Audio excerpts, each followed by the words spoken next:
Garrosh apparently makes a mean barbecue, something I didn't know, but you know, with your in-depth knowledge of the Hearthstone and Warcraft lore in general, I'm sure you're already aware.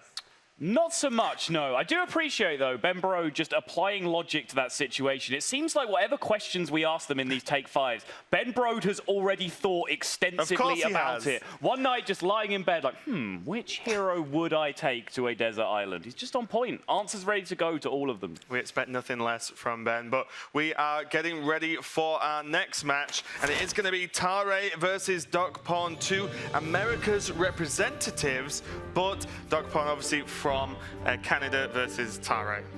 Yeah, and this is the game that guarantees us that we are going to have the North American region dominating, at least in the first season. It's going to have 2 qualifiers regardless. One of these players goes home. One of them joins the existing North American qualifier in the top 4 and goes to the World Championships. Yeah, and it will also guarantee a final.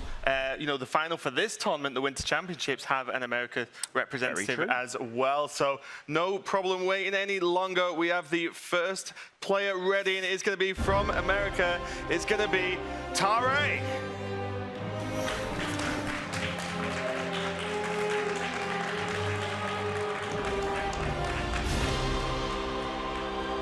And his opponent from Canada, it is going to be DocPwn.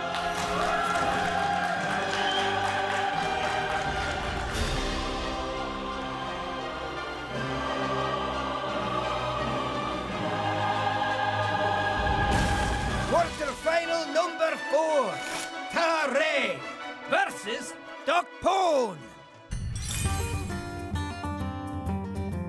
Getting out of Group D in the winner's spot, it definitely gives me a lot of confidence, and it's also something to be proud of since the group was pretty tough. Definitely there will be more pressure. The tougher road is ahead, that's for sure. I'll try to keep my calm and hope to play as well as I did in the last set. Hopefully it won't be as scary of an opponent this time, but yeah, I'll try my best to keep doing well.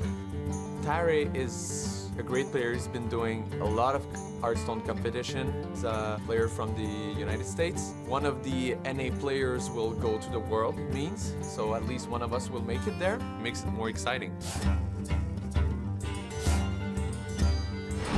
Tarei versus DocPwn. Let's see what you got. The date is March 25th, 2017, and this is Late Night Hearthstone. I'm your host, TJ, joined by special guest, That's Admirable. Happy to be here, TJ.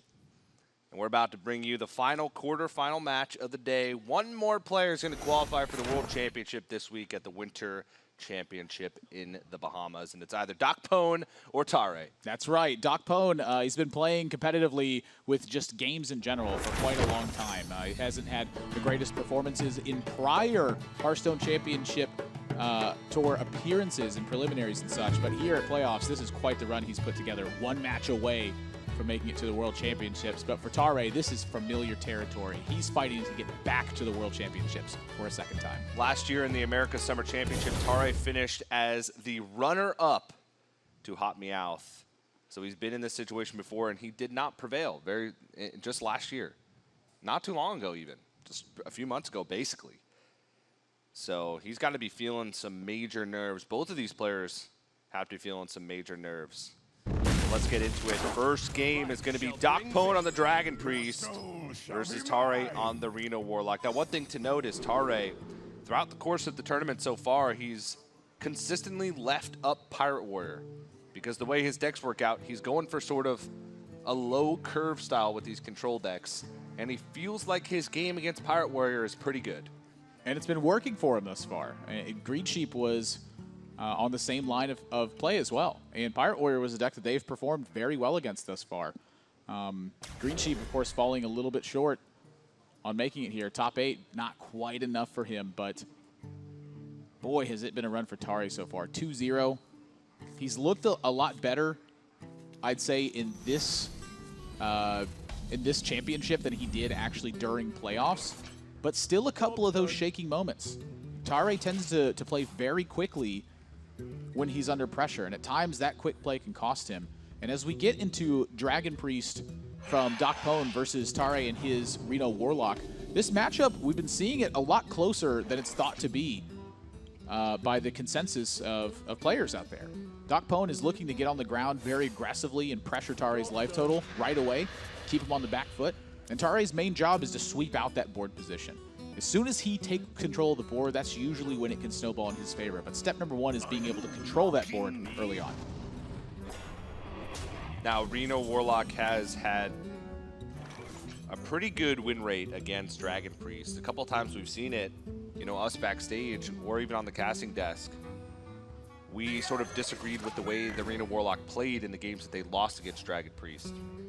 So I feel like Tarei should be in a very good position to win this game. It may not seem like it early on, but boards can swing in an instant with this deck. Twisting Nether, Shadow Flame, Hellfire, all of these cards can help Tarei secure a favorable position.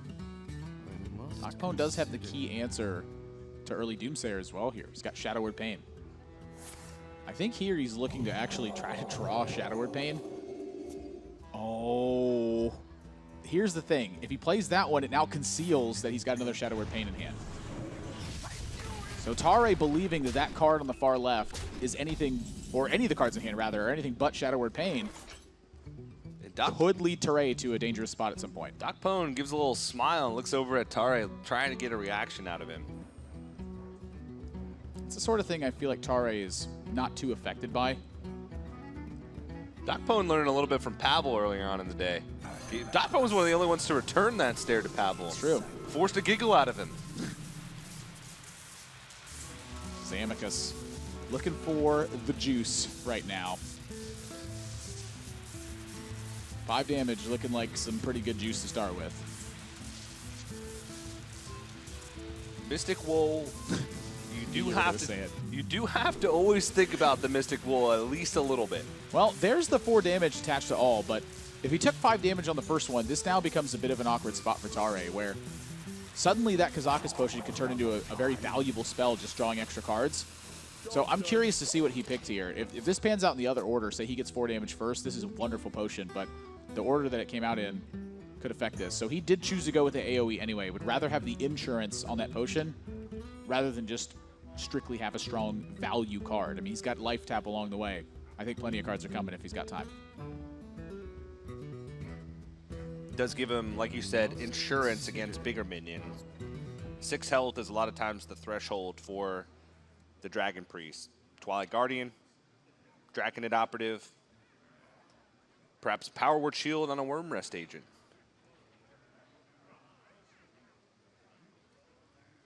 Oh, look at that. Once upon a time. That's an interesting choice, actually. Azure Drake and Twilight Guardian, I think, are the 2 picks for DocPwn to really choose from in this spot. And I think there's a lot of merit to Azure Drake, simply for card economy. DocPwn's looking like his hand could actually withstand a couple of board sweeps. A lot of it's about that value. There's a couple ways that you can play this. You can go for the aggressive route where you're just hitting face, not really caring about what your opponent's doing, just trying to get in as much damage as possible and force a deck which is full of one-ofs to have those one-of answers each and every turn. Or you can play sort of a value game. Frozen, in his match against Nyria, understood that with no Jiraxis in the deck from his opponent, he was able to even play sort of a value fatigue style game, which he said in his interview that he practiced with Chalky, and that's what they came up with. I wonder if DocPwn feels the same way, but right now his board is incredibly threatening. And Tarei turns away from big sweeps. Hellfire can get a lot done, but it also damages him.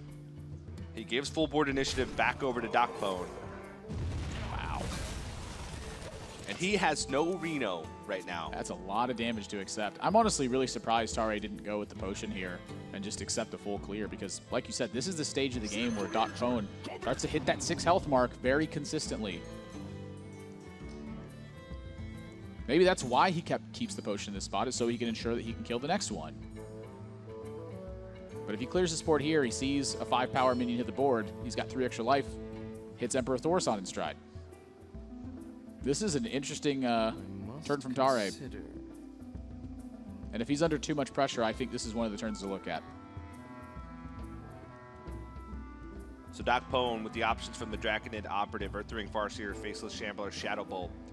A lot of times with operatives in this matchup, you're looking for aggressive cards or cards that are going to provide you value as the game goes on, and none of these do that.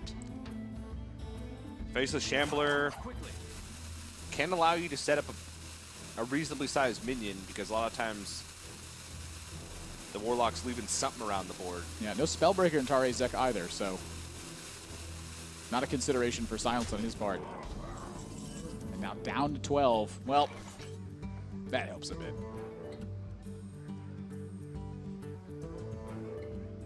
Reno Jackson, the pickup.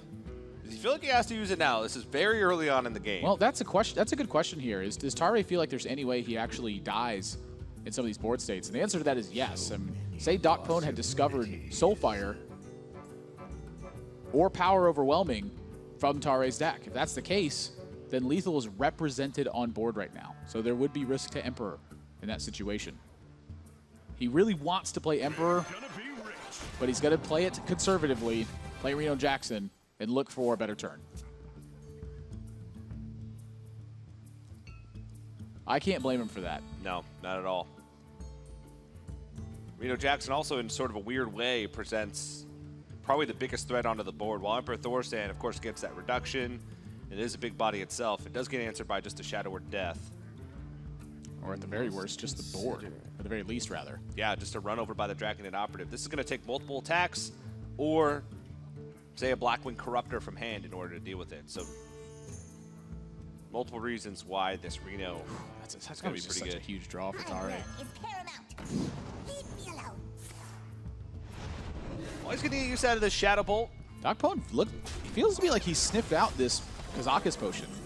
That he knows it's 4 damage, given the way that Tarei's tried to approach this board, which is really interesting to me, because oftentimes creating a wide board state is very strong against Reno decks. It'll force them to have AoE pressure. If DocPwn feels like Tarei has AoE, it makes sense to keep trading the way that he's doing.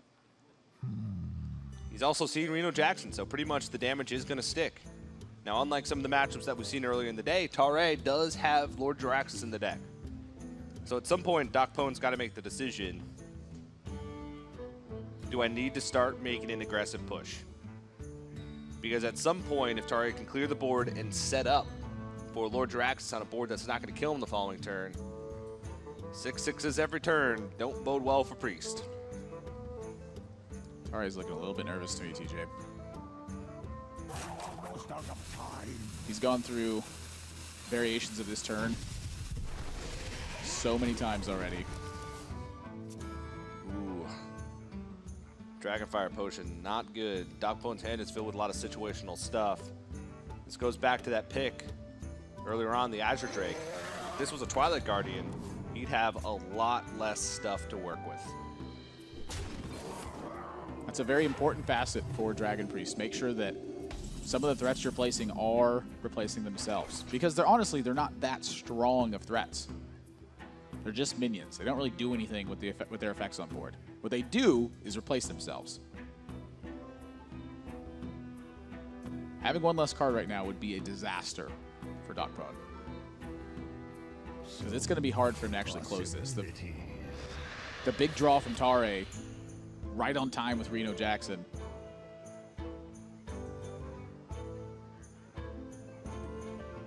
Tarei's a player who's hard to get a good read on. You can see each and every turn he mouses over a bunch of his cards. Even cards that he's not even thinking about playing.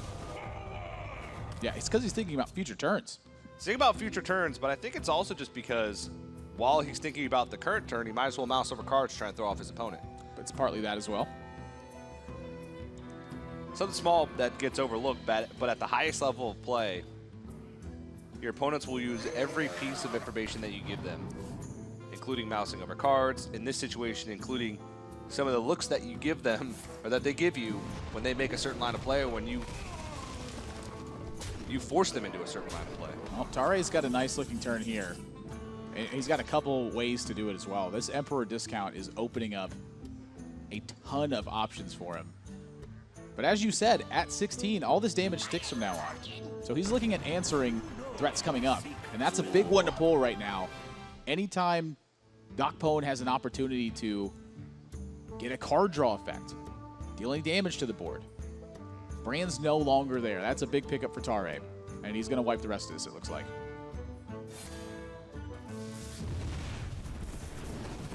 And draw a card.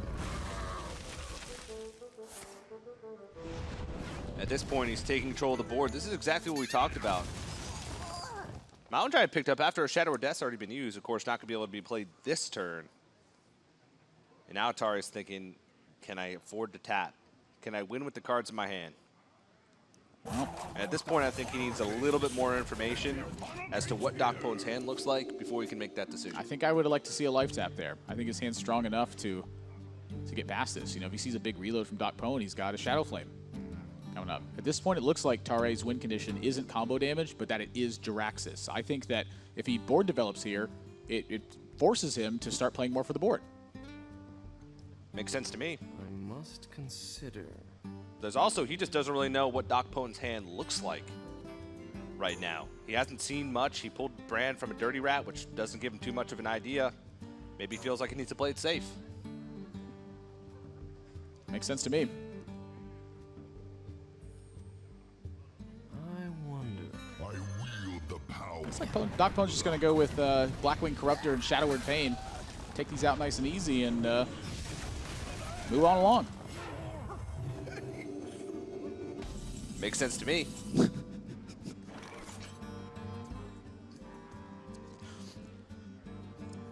I'm glad that one makes sense to you, TJ. That's important to me. Tarei now. Mountain Giant. Yeah, Hoping. I mean, there's just no question about this Mountain Giant. Yeah. But he doesn't really have much left. He's got a lot of small stuff. Does need to try and piece together some threats. Well, the small stuff in his hand isn't really serving too much of a purpose right now. Honestly, I would say that one of Tarei's fears could legitimately be Dragon Fire Potion at this point, since DocPwn has just been holding for so long. And that's exactly why he's going to taunt only the Mistress of Mixtures here. In the event that he sees Dragon Fire Potion, he wants this Mountain Giant to be protected from an attack on the Blackwing Corruptor. That is super smart. That is a really heads-up play from Tarei.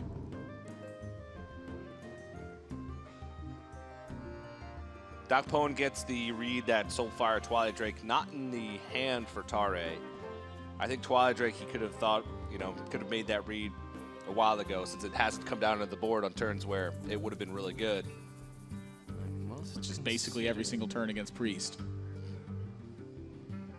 I mean, I'm looking at that card thinking that's probably his only option. At this point, his resources are dwindling. If he Soulfires, that just means... That's one of the reasons I like the Soulfire, is because his resources are dwindling. If he can get his hand empty, maybe he gets some actual value out of that card. Maybe. I mean, this is likely, the 3/6 is likely to deal less damage than Soulfire will.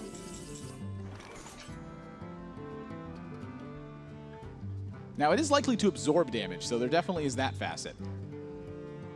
But if I'm in Tarei's spot, this Mountain Giant just lived. Didn't get Shadow or Deathed. I'm thinking Leroy Shadow Flame. That was a weak turn from DocPwn. An incredibly weak turn. He had to dig for something to do. Yeah, Tarei's, he sniffed this out. As soon as you take a weak turn versus Tarei, he is going to strike immediately. That's all it took, was that one small spot. Tarei smells blood. Realizes I don't really need Leroy plus Faceless Manipulator if my Mountain Giant's going to keep pushing damage every turn. Yeah, and he definitely doesn't need it if Jiraxxus is his fallback plan.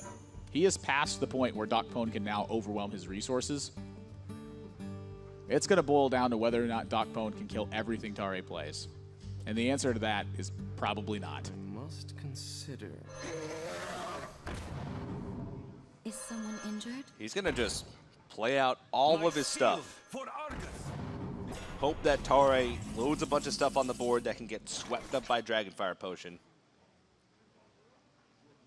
That's a lot of damage. Yeah, now, at the same time, if Tarei does go for Abyssal Enforcer, Dragonfire Potion will kill this Mountain Giant, but they'd be left with a 6-1. I'm like an Abyssal Enforcer. That's a lot of damage. He gets to push 8 this turn as well. Yeah. It would be Sun Fury, the 2/3 to the 5/5. Abyssal Enforcer, Demon Wrath. Mountain Giant doesn't need a lot of health to operate with. So many possibilities. This ain't no light spawn. No sirree, Bob. Amen, brother. That Demon Wrath doesn't hit demons. That's why his Abyssal Protector is protected against that Dragon Fire Potion. If he doesn't Demon Wrath here, I'll just be plumb surprised. Color me blue. I don't get it. Another Doesn't thing- make sense to me. Yeah, another thing, I mean, I guess he's just straight up pushing damage, but that turn was, it felt like Tarei didn't really have a game plan, or things went not according to his plan, especially considering how he tapped before he went for the Soulfire. He had some pretty poor cards in his hand. If you're not using Demon Wrath this turn, Demon Wrath's kind of dead for a while. I'm wondering if Tarei had forgotten that Demon Wrath won't hit his own Abyssal Enforcer. Didn't want to make them both vulnerable to Dragonfire Potion. But either way, the problem was solved early on by Tarei. Kazakus provided enough value. He was able to stall out the board, and Reno Jackson showed up at the perfect time for the full heal. Without that Reno Jackson, I think Tarei probably is going to lose that game. DocPwn had an incredible start. Even with the Shadowward Pain to deal with the Doomsayer. But Tarei is able to take it. Game number 1. Tarei is a player who's been around the competitive scene for a long, long time, all the way back to 2014 in the Hearthstone World Championship. But let's get him to know him just a bit better. Well met. My name is Tarei. I'm from Irvine, California, and I'm 25 years old. I play Hearthstone about probably 3 to 4 hours a day. When I'm not playing Hearthstone, I'm usually watching basketball or anime and things like that. My favorite snack while playing Hearthstone is probably some kind of candy like haichu. The best thing about playing in the HCT is they always make it like a once-in-a-lifetime experience, so it's always very enjoyable and everyone's always very nice. Basketball, anime, and things like that. I feel like you follow up on that one on your own. What 2 things have a common denominator of basketball and anime? Tarei. Tarei, that's right. Got him. And he's got a 1-0 lead in the series. DocPwn has shown incredible resilience, though, throughout the few days. Second in his group to qualify for the quarterfinals. Has had some grueling battles with some of the best players in the world, including current world champion Pavel.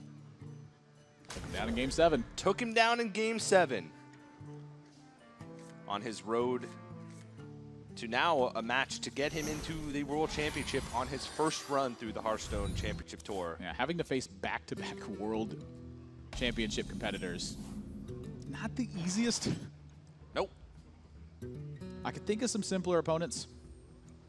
But DocPwn, None of them are here. he comes from Quebec, which is a place that has produced a lot of great Hearthstone players. I'm looking at Sidonia, also another participant at the World Championship last year. Monsanto competed at the America's Summer Championship last year. Quebec has a population smaller than New York City, the entire province. After the winter playoffs here in 2017, the 3 players at their location for playoffs were Monsanto, Sidonia, and DocPwn, and that's it. Yeah. And with DocPwn taking second place in that playoffs, that meant all 3 of those competitors were going to have Hearthstone Championship Tour championship appearances. All 3 of them. Think about that one for a second. Yeah. Tarei, he's the one with the experience edge, but his expectations are tempered. Take a look. My experience in the Americas region will definitely be an advantage for me because I've been to so many tournaments and I felt the pressure, and I've also experienced failure a lot, so I'm a lot more prepared for failure and prepared to do well as well. That's a tough mindset to have, to be prepared to fail. A lot of players come in here with such confidence, and they feel like the only way out is for themselves to win, and then they end up crushed in losses, which can affect them in future matches. Tarei, not the case.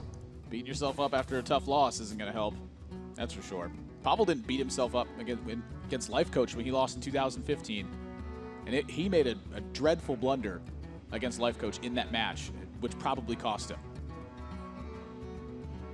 Instead, he just came back the next year and then won the whole thing.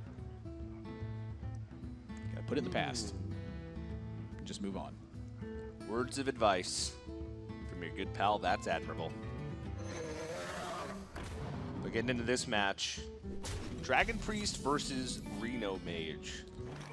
Yeah, we've kind of finally gotten into it. This match tends to end up going fairly paced, where DocPwn, he certainly is trying to keep pressure on Tarei, and his health-efficient minions certainly make that a problem for Tarei. All of his damage and removal is, well, all of his removal rather is seeded in damage. But if he's got the right tools, it ends up being an okay ride for him along the way. When he starts running into a problem is when DocPwn, gets operatives going, keeps able to play Azure Drakes, gets high value from Shadow Word Pain and Shadow Word Death. That's when Tarei will start to struggle with these situations. And if you look at Tarei's list, it looks a lot like Shtanu Dachi's. He's got Ink Master Solia in it. He's got that top end, but he doesn't have Pyroblast, which is really interesting to me. So he's playing Ink Master Solia as strictly a big tempo play, which to me is a big nod to the fact of why he's been leaving Pirate Warrior up. All of his decks in some way are dedicated to making one strong tempo play that can close the game. Yeah, he's not running the sort of burn package at all. No Ice Lance as well for that extra burn. No additional cycle like Novice Engineer Loot Hoarder. It's just straight up stuff. Yeah. Ice Barrier is one of the choices that he's decided to make, which isn't a choice that's, I'd say, super common. I'd go as far as to say it's fairly uncommon. Yeah. Does give him a little bit help against that Warrior matchup. Possibly a little bit of help against Dragon Priest too. One of the ways that you lose this matchup is you start playing that grindy game where you're using all of your removal spells to remove each and every minion that the Dragon Priest plays, but then you find that one turn where they drop a big minion on the board and you need just a little bit more time. And the 8 health that you get from Ice Barrier, that Dragon Priest can't surpass, except for Draconid Operative pickups, of course. Then that could give you that one extra turn that you need to just turn it around. Just consider. DocPwn has an opportunity here to pick up another big removal spell for his deck with Polymorph. Not really much reason for him to take Ice Block, since Tarei's on more of a grindy resource plan. It doesn't intend to burst him out in one single blow. If Tarei's deck was more like Shtanu Dachi's, and he did have that Pyroblast in there, I think there would be some consideration for Ice Block in that case, since the window of opportunity for Tarei to have that big burst turn is relatively short. It usually requires an Ink Master Solia, a Pyroblast, and a big burn spell, should that be the plan he was going for. So when DocPwn sees that he doesn't have that in the list, of course, players know each other's, there's no reason for him to take that Ice Block. It offers him very little value. The Polymorph, on the other hand, he's almost certain to get something from Tarei with this. Also realize that he has no Shadow Word Death, so if there was a big minion to come down, like Archmage Tinnitus, and his board was swept or frozen, then he'd have sort of that backup answer to deal with it. And Tarei makes a pretty weak turn, develops an Acidic Swamp Ooze. This is an incredibly weak turn. It's a secret that DocPwn knows 100% is Ice Barrier, and a measly 3-2. DocPwn's got to be wondering what on earth is in Tarei's hand. To me, this smells a little like Firelands Portal if I'm sitting in DocPwn's spot. He wants you to attack that operative over, play a couple minions, not heal your operative because it's at enough health. You really do have to sort of decide what you want to play around in that case. Do you play around Firelands Portal or do you play around Flamestrike? Playing around Firelands Portal will often do both. But not in this case, because going into 7 mana, he could leave both of his minions at 5 health. That would not be playing around Firelands Portal. But it would be playing around Flamestrike. Are you mocking me? So the trade here is really going to tell us a lot. What does he kill it with? And the nod is toward Firelands Portal.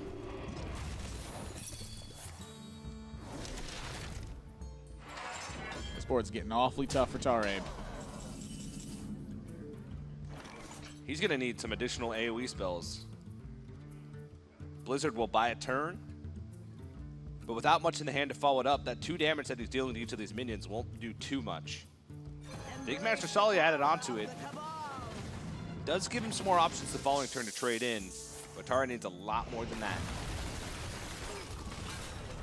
Card draw, I think, is going to be a really important facet for Tarei coming up, but it's hard to draw cards when your opponent consistently is applying pressure.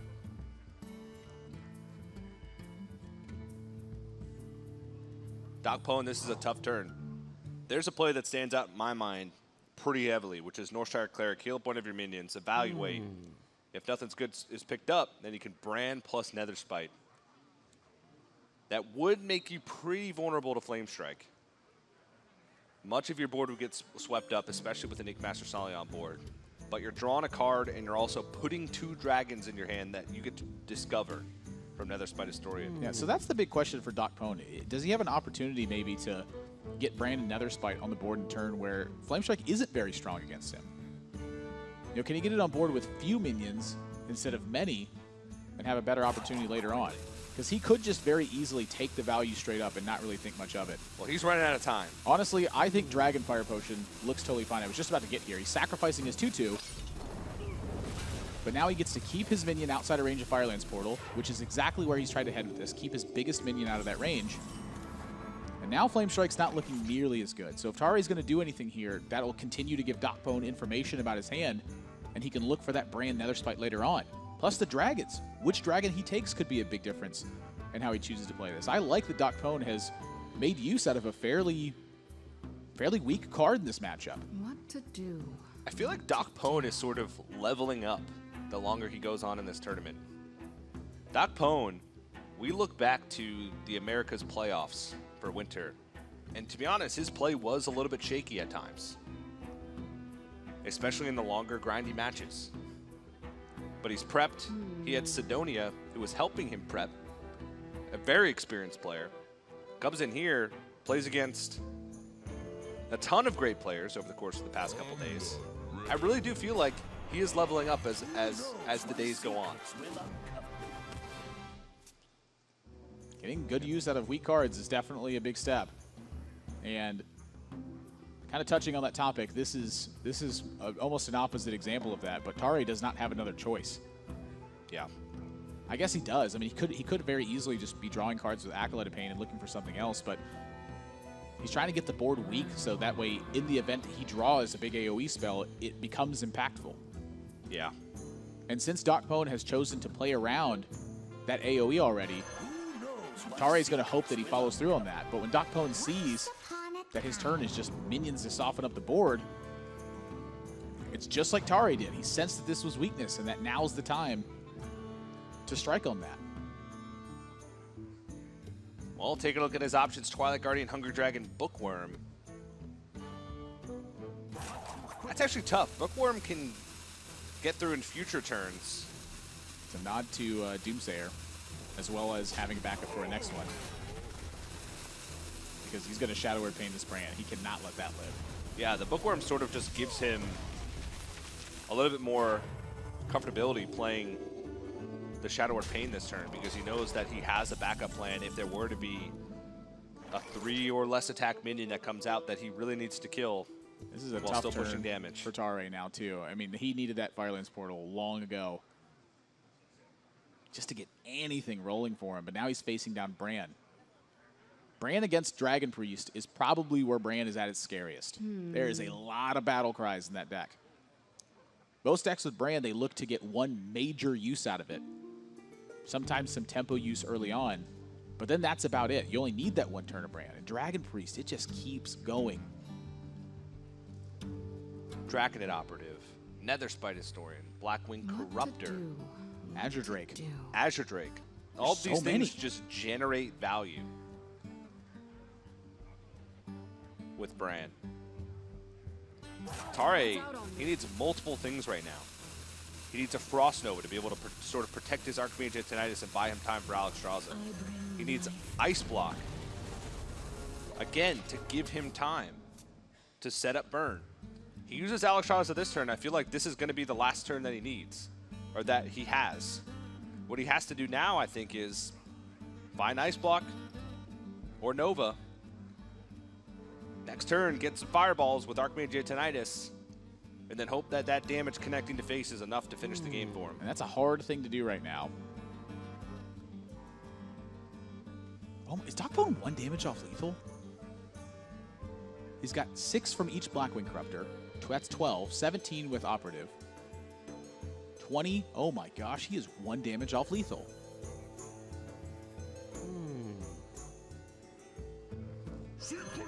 That is nuts. That is nuts. You can't go for it. That's a Roaring Torch. But Cabal Curry's got Bran on the board. That's a really good point. Goes with Roaring Torch. I mean, he could have picked up He's got to 2 kill torches. I feel like he's got to kill the Alexstrasza. Like that could be one of the ways he dies if he just ignores Alexstrasza and it kills him. That's true. Yeah, that could have been a disaster if he doesn't kill this.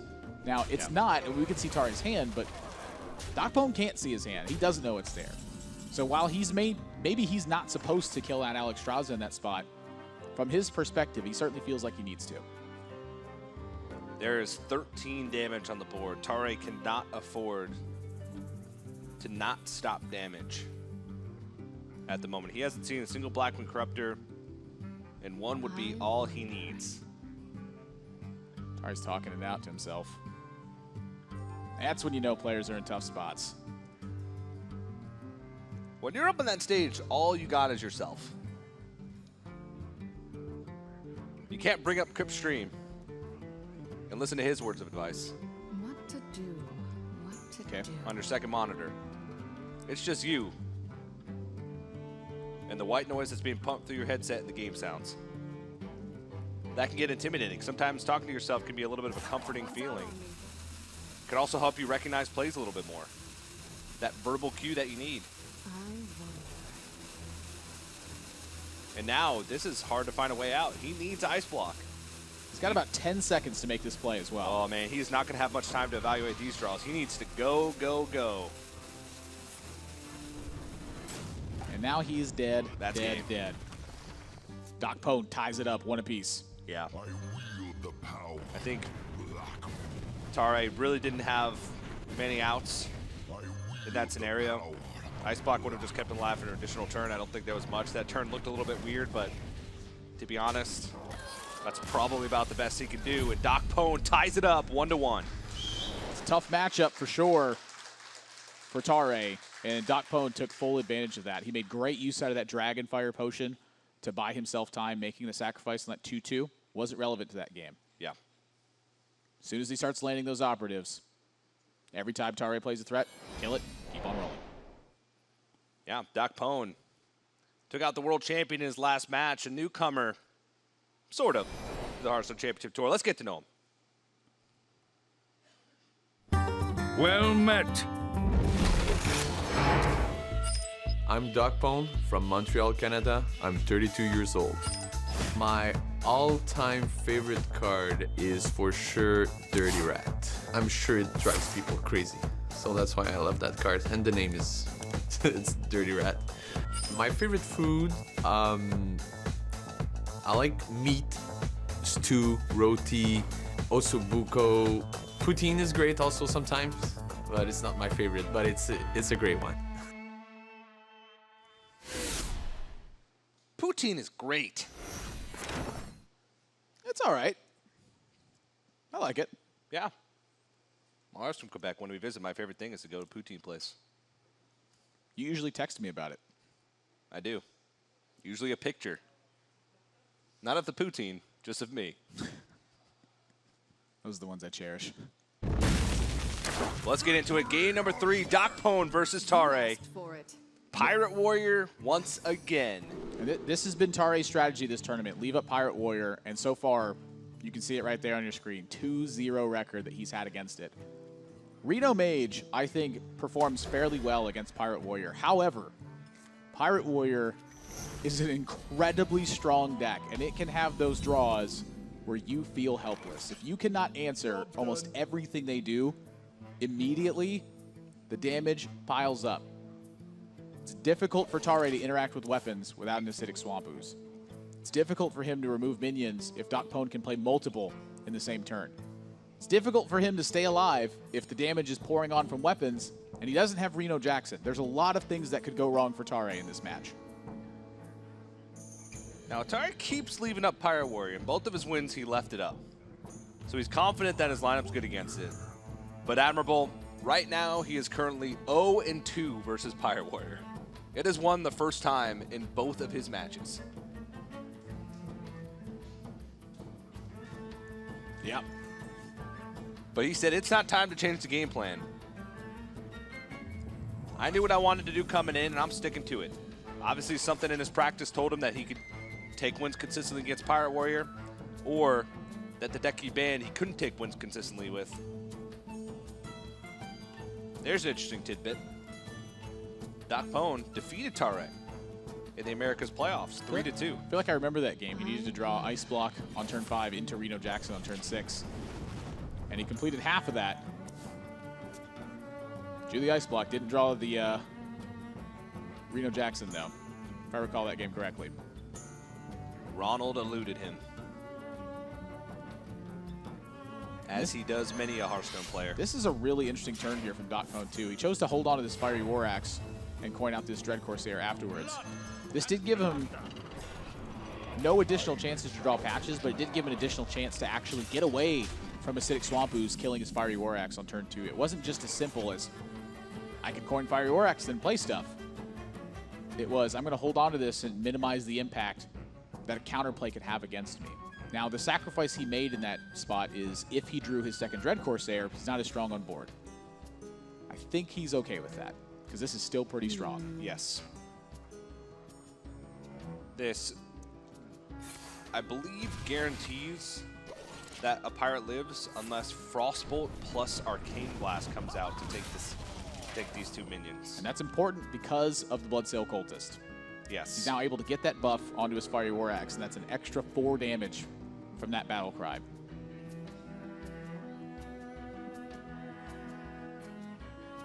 And he's going to get that in right now. He's going to think about it a little bit. South Sea Captain also has some merit. Not as much as this does. No. A lot of times when you're playing against Reno Mage, you got to be on the plan of, I'm killing them before Reno becomes a factor. If he misses some draws, I need to push this damage early. Now, Kazakus may change things. Tarei needs the juice. It's going to be 5 mana. Oh, no. That is not the juice at the moment. No. Ice Cap is probably the pick here. Yeah. Well, there is some merit to draw 2 cards. If he feels like Reno Jackson is going to be the only way he survives. That's true as well. He needs to find it a little bit faster. But he's also got to look at the board and think, how does the math play out? If I just play a 5-mana spell next turn that draws me 2 cards and does something that I don't know yet, do I even have time to draw that many cards to find Reno Jackson? That's what's going through his head right now. Ice Cap is a guaranteed damage block. He doesn't know how much.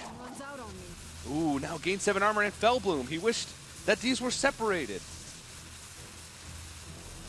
It's also apparent that he took freeze 2 enemy minions on this, because he is distraught by whether or not he should take 4 damage or gain more armor, yeah. it seems.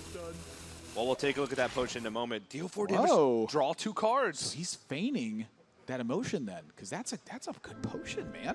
That's pretty darn good. I'm pretty happy with that, TJ.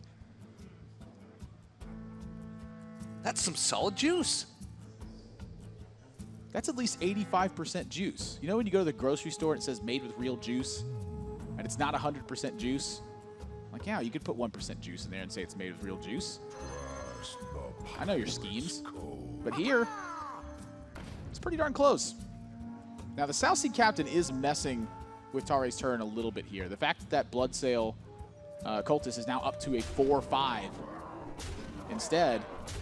Now, this is another big question. Does DocPwn kill the minion, or does he attack Tarei?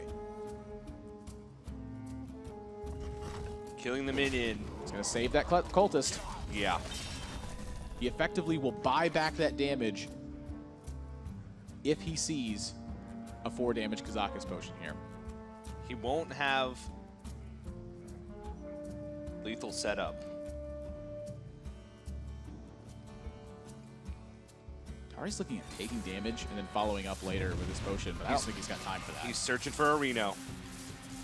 He's going to need it desperately because DocPwn has got Arcanite Reaper to back this up. And now he's got Mortal Strike. If Tarei does not draw Ice Block or Reno Jackson, he will die next turn.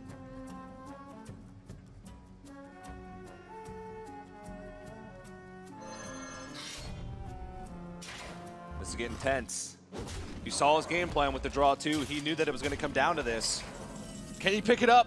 Oh, that buys him one more turn. Well, the other thing too is that he doesn't know exactly what's in DocPwn's hand. So I imagine Dirty Rat is actually on the menu for Tarei in this position.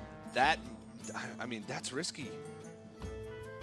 It is risky, but he's got the Forbidden Flame in his hand, so he can actually kill the Cultist in that position. If there's anything in Tarei's deck that won't kill the Dirty Rat, which is basically every minion except Leroy Jenkins, that means the Ice Block might not get popped next turn.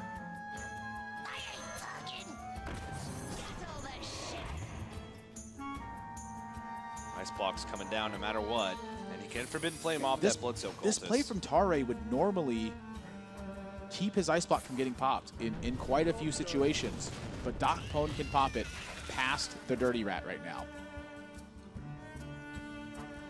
And with the Naga Corsair, he can do it with actual attacks. However, DocPwn saw Ice Barrier last game. What if this is Ice Barrier? If that's the case, that means Mortal Strike wins instantly. If he gives Tarei an extra draw, will he draw Reno Jackson? What if it is Ice Barrier? There is so much going through DocPwn's head right now. That could, if he Mortal Strikes, it is a 50-50 from the math perspective that it's lethal damage. And otherwise, how much did he really give up? If it is Ice Block and he uses Mortal Strike, that's just damage from hand that he's giving up. It also means that in order for him to sort of get through, he's got to put both these attacks into the Dirty Rat, because he won't have enough mana to Naga Corsair to get through it in a better way. That's a problem. Which might give Tarei an opportunity to maybe stifle some damage on the board, because if he doesn't have damage from hand, and maybe this Dirty Rat sticks around, he's going to go for the Mortal Strike. Tarei gives a nod to it. That's no development for DocPwn at this point. So now there are a couple cards that actually will save Tarei outside of Reno Jackson.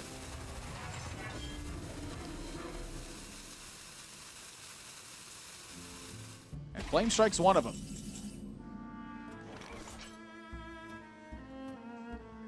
He can even develop the Inkmaster Salia Flame Strike. And then unless DocPwn picks up Upgrade? It would be Upgrade. Upgrade would be the next key to that. DocPwn has only one Mortal Strike in his deck as well. So that damage Leroy from hand is Jenkins gone. would work as well. Leroy as well. So a few outs. But if he doesn't draw those... Look at this. Tarei is looking at Acolyte of Pain and wants to live another turn. He's going to Fireball the Naga Corsair, hopefully live. And if he lives, that means he gets 2 draws now to protect himself. Yeah, this is a smart. big draw here from DocPwn. Can he pick it up? Heroic Strike. That does it. That does it. It allowed him to get through the Dirty Rat and then Korokron Elite to deliver the final points of damage. Or... that's oh, not lethal. No, that does not do it. Oh, he thought twice about that one. That would have been a blunder. Look at this face. He's like, wow, that would have been a blunder. Shake it off, DocPwn. Look, shake it off. These guys have been here since about 10 a.m. That's 12 hours ago. These guys have been ready to play. Look at that facial reaction, man. Yeah. Like, he realizes it's come to the forefront of his mind now. I have to stay focused. I could have lost that game if I made that mistake. It's good on DocPwn to catch that, because that could have cost him. DocPwn's thinking, I didn't go to 10 years of Pwn school for this.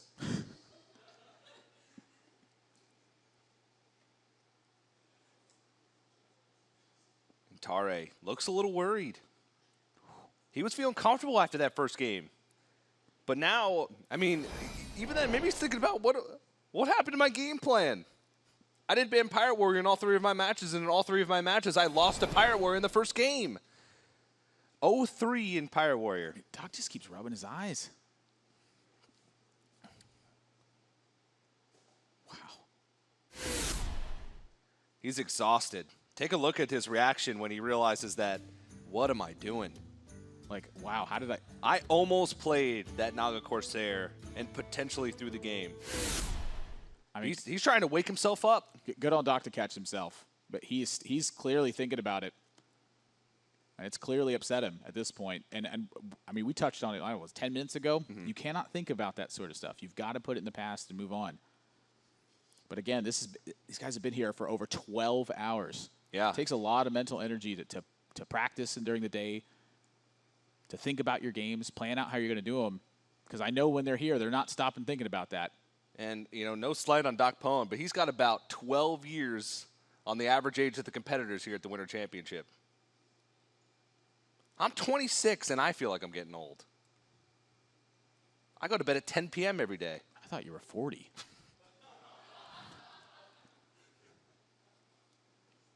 I knew I was meaning to tell you something admirable. So let's get into it. Game number 4.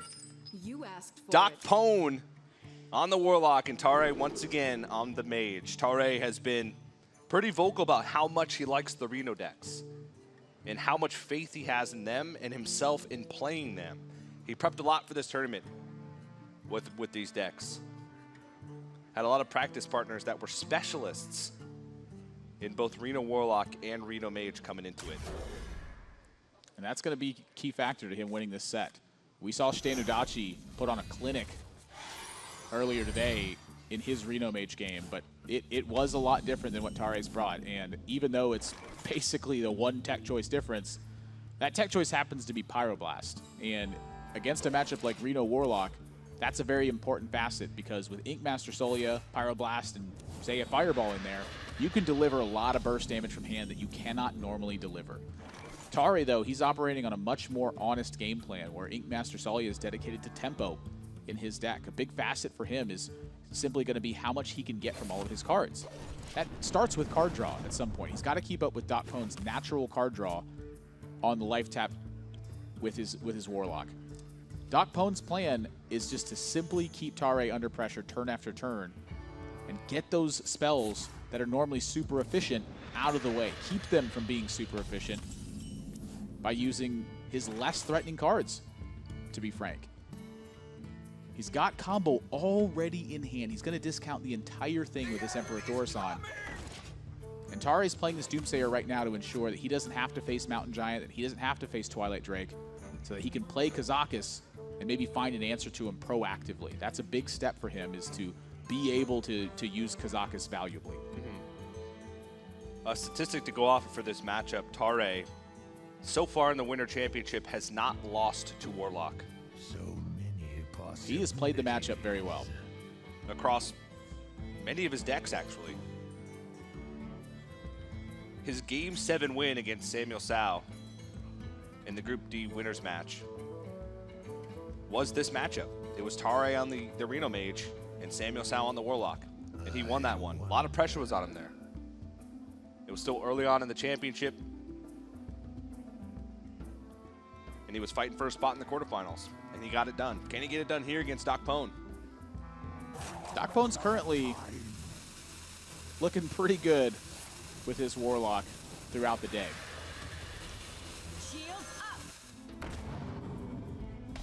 I will say that his play at the winter playoffs with Reno Warlock left something to be desired for me. Since then, though, I can guarantee you this has been a deck that he's worked on. He's 2-1 with it here so far in this tournament, and he has looked a lot better with it. Prior to this, it seemed like all the decisions he had to make was leaving him a little bit lost, like as though he just simply didn't have the experience in the matchups, didn't know the goals. In the games I've seen so far, it looks like he's focusing on how do I actually kill my opponent in an effective manner. One of the first things that stood out for me from DocPwn was we had sort of a press day with the players where all of the commentators were in a room and we got to interview the players one at a time. DocPwn walked in, and one of the first questions we asked was, how did you feel about your play in the playoffs? And he instantly started to go off on his Reno lock and how there was he looked back at his play and he realized how much work he needed to do to get better with the Reno lock. And it feels like he's done that work. I said it feels like he's leveling up. He's evolving. What's the next evolution of DocPwn?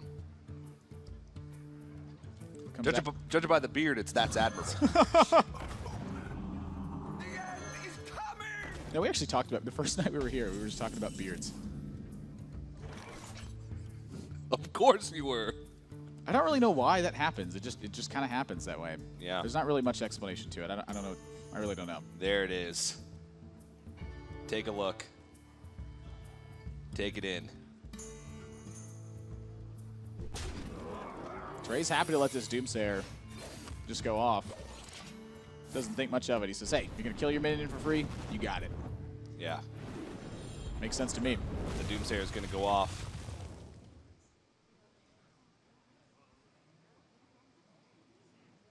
DocPwn looked like a pretty good Emperor Thorsan turn. Is there a better Emperor Thorsan turn? I could probably try and think of one. You'd have to exchange some of the cards in hand to really do that. Clear board, turn 6. Go ahead. He reduced both pieces, or all 3 pieces of the combo with Face Manipulator, Leroy Jenkins, and Power Overwhelming. Tarei was really looking forward to saving this coin for Archmage Antonidas. And he just might do that. I mean, his Kazakus potion is polymorph an enemy minion. And rather than just kill it, polymorphing it means it's not in the pool for potential Kazakus resurrection later on. He wants that coin for Emperor Thorsan, but I'll tell you what, coin Firelands Portal looks like a really good play. If only he had that Inkmaster Salia, what a tempo swing that would be. Ooh. He's looking at using Forgotten Torch and Volcanic Potion here, and that's actually really smart as well because Volcanic Potion is just a very weak card in this matchup. It's not like DocPwn's getting a lot of stuff on board and pressuring him from a wide state. If that's the case, use that Forgotten Torch. Use that little Volcanic Potion. This is a lot of damage. It's heaps right now. I mean, DocPwn has 24 damage from hand. On turn 9. The problem with it is he's pretty certain that Tarei's got Ice Block down at this point. So there is a lot of room left here where DocPwn has some work to do. If he simply just uses all of his combo damage and pops Tarei's Ice Block and happens to not be at a dangerous life total, Tarei's got a lot of opportunities if that's the case. Yeah. DocPwn's got to find a way to pressure Tarei's resources at this point. This is a card advantage battle in this matchup. DocPwn's thinking, do I want to wait for Brand to go for Kazakus? Try and get that value. This is going to be a grindy game as far as he's concerned. He's going straight for the 10. 10. Love it. 10 armor is very valuable in this matchup. A lot of times DocPwn can simply get pressured down too quickly if he's in a tough spot. Looks like 8 damage. If I had to guess, it's 8 damage, summon an 8/8 for a tempo swing. A little bit of piece of hard removal. We'll get a confirmation on that in just a moment.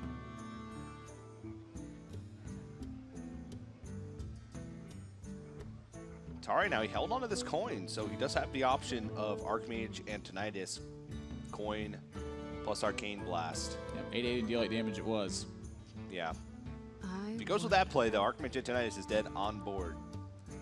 It's whether or not he feels like the fireballs are worth more than the body, but now it's time for Firelands Portal.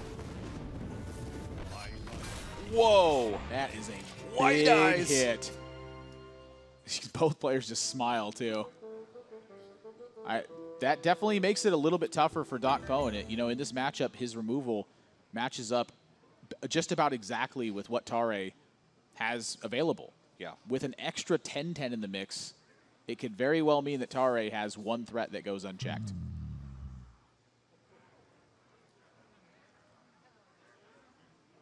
DocPwn's looking over at him. He's giggling. Tarei only gives him a smirk. That's it. It's also important to note that there is no Jiraxis in DocPwn's deck. So if it comes down to that final minion, say all the burn spells get used, no opportunities to find big combinations for lethal, suddenly that last threat makes a big difference. That's an interesting pickup off that Firelands portal.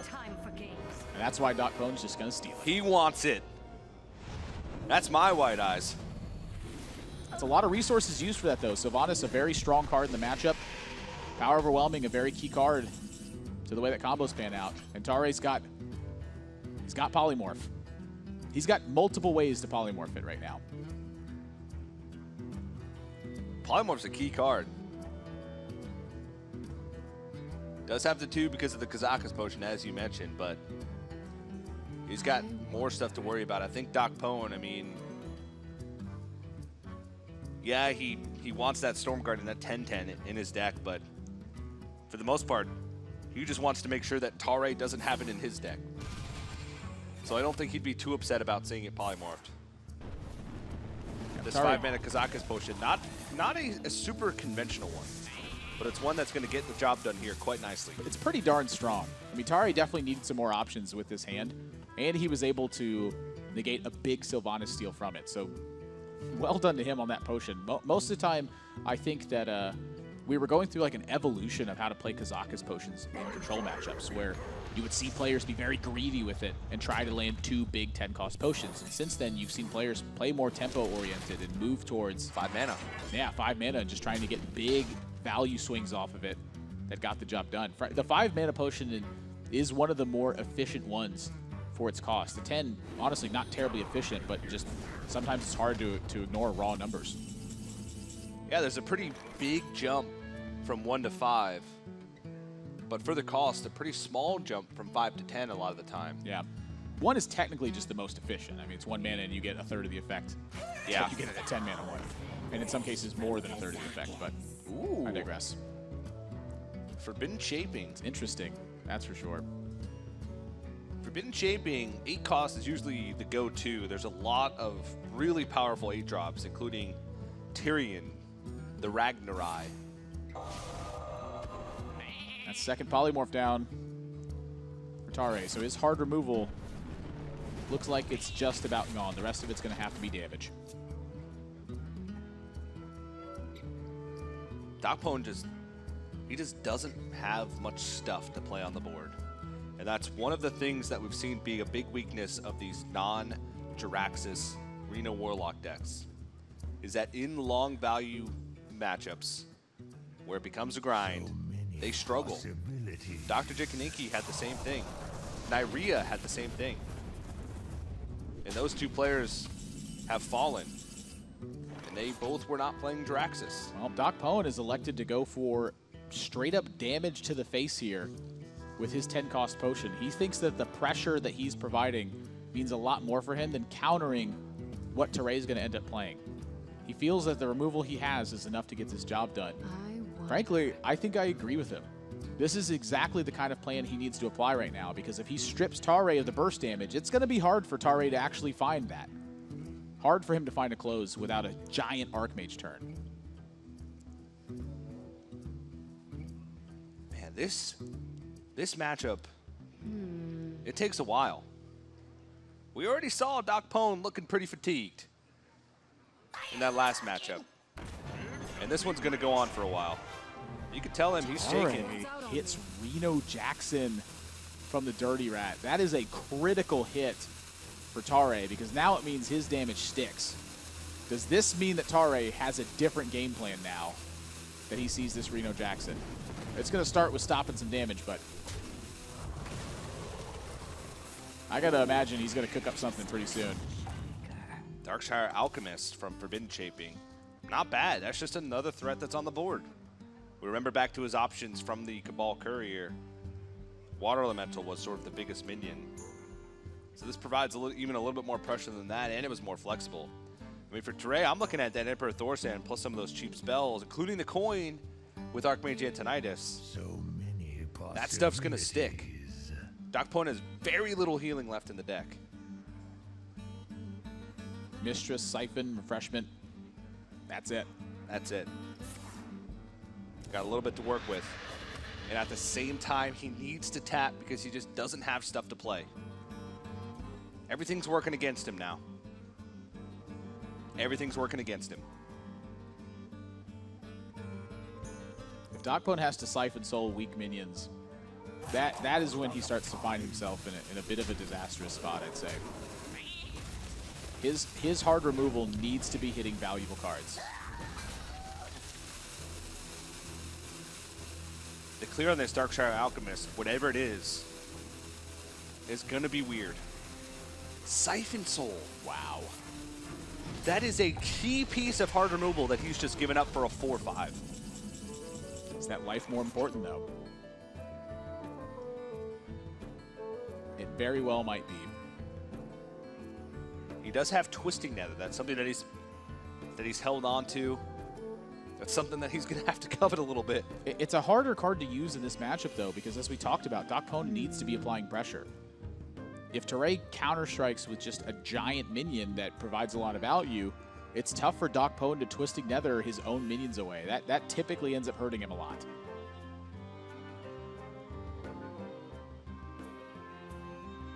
Now, I will say also that DocPwn is representing lethal with his hand right now. He's got 12 with Leroy Faceless Manipulator, and he's got 4 more with Soulfire. That's 20 points of damage. If Tarei doesn't defend himself this turn with that Ice Block, or he doesn't kill that Reno, he is just dead. That might be why DocPwn's been making these plays. He did set up perfect lethal with the hand that he's been given. And we did not talk about the Ice Block not being up yet. Hellfire Potion, some additional damage. Can't fit it in. Can just play it alongside some other minions, though. That's true. But Tarei at this point doesn't really have many other options besides developing Ice Block and Reno. Here's the thing, though. DocPwn sees that Tarei's got 5 cards left. One of them he knows is coin. He's got to get going, man. Yeah. The long game is not favoring him at this point. 9 cards left. What threats are even left for DocPwn?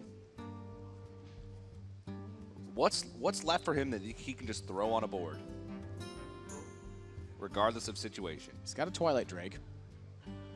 Abyssal Enforcer. He's got Refreshment Vendor. He's got Abyssal Enforcer. So he does have Mountain some Giant. stuff left. And that's it. Tarei's got to have a strong read on DocPwn's hand that can land a many of Shambler. those cards are combo pieces or very situational cards. And all that's playing through his mind right now. Tarei's looking at how he can actually land a Fireball this turn alongside the Archmage, and he doesn't feel safe doing it. That's why he's going with this play instead. He wants to draw cards and figure out where he sits. Rather than set the Ice Block and lose it, he wants to couple it with his Archmage Antonidas. So even though the Reno Jackson isn't the biggest heal in the world, a heal for 15 will allow him to work towards his game plan. Archmage Antonidas and Fireball DocPwn in the same turn to try to set up a bigger turn here. He's playing very safe. Draw a smaller spell, couple both of those there, use the coin, get 3 Fireballs from Archmage Antonidas. This is a multi-turn setup that Tarei's trying to go with now, and that means DocPwn's got to figure out a way to giddy up. Mountain Giant's a start, but there's not really a way to protect it. You can Mountain Giant, Shadow Bolt into the Reno, and then trade into it. If that's the case, he's given maximum amount of draws over this Acolyte of Pain. So many possibilities. Still 16 bursts from hand with Leroy, Faceless Manipulator, and Soulfire. But at 30, Tarei is not even worried. At 30 with an Ice Block in hand, not even close to worried.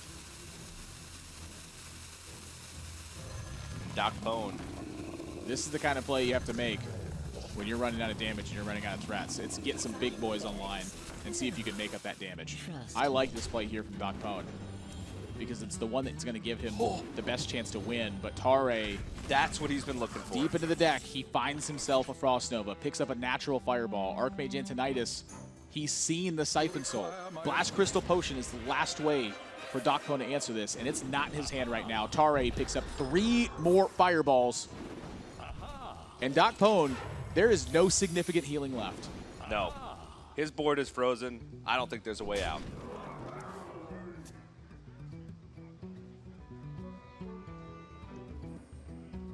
He Twisting Nethers, he doesn't heal, he dies. He doesn't Twisting Nether, Well, he doesn't kill the minions, There's a he Mistress of dies. Mixtures on board, so he would heal for 4, but is he going to find time to kill Tarei during that? Because he knows that there's at least 18 damage in Tarei's hand, which means he would have to draw his refreshment vendor to heal, and then hero powers are just going to kill him in time after that. He does not have the threats necessary to kill Tarei in time. This is checkmate.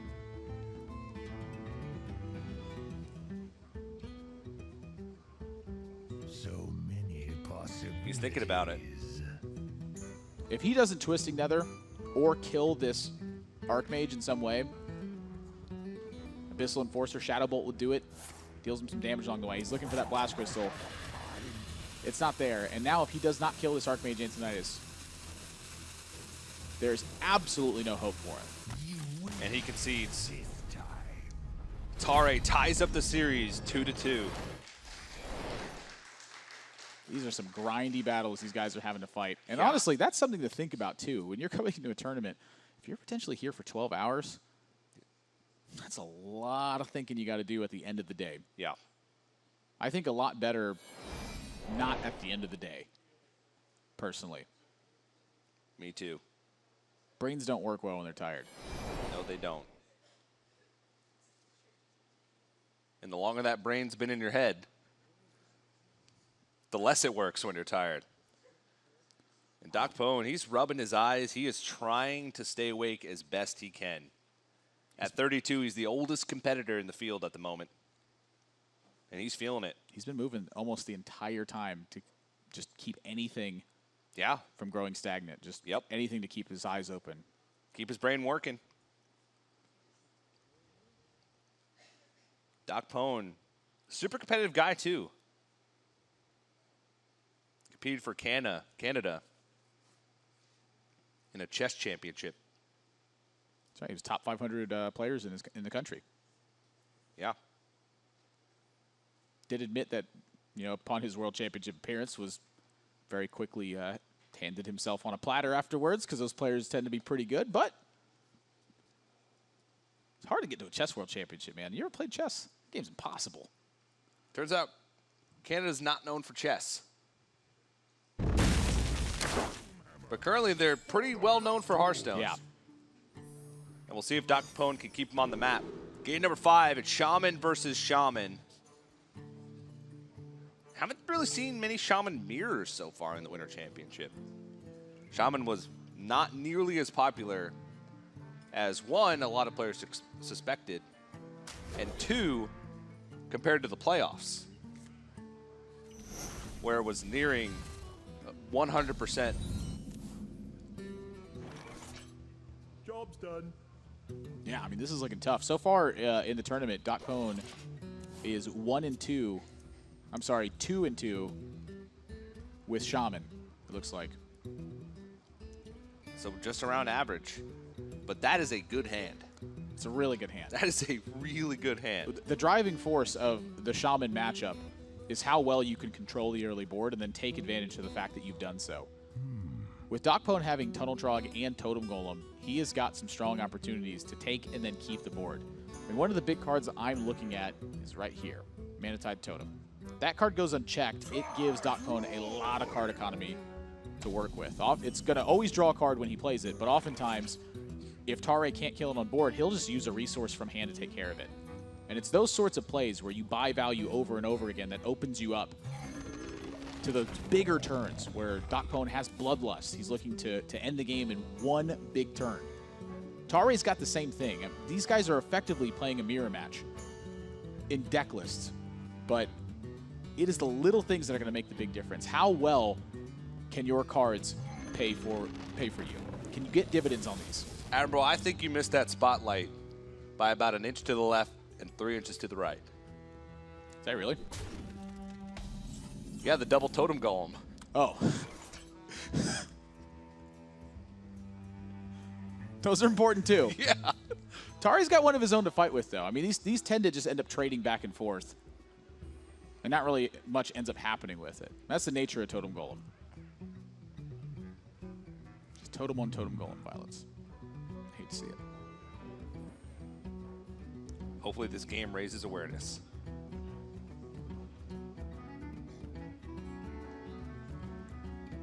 Totem Golem's mad, man.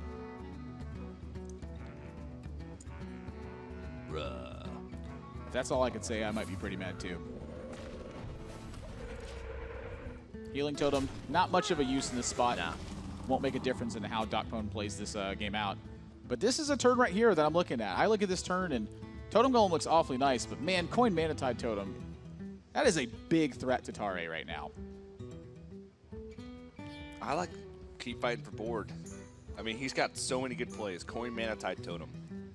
Totem Golem, Coin Lightning Bolt. Tunnel Trog Lightning Bolt.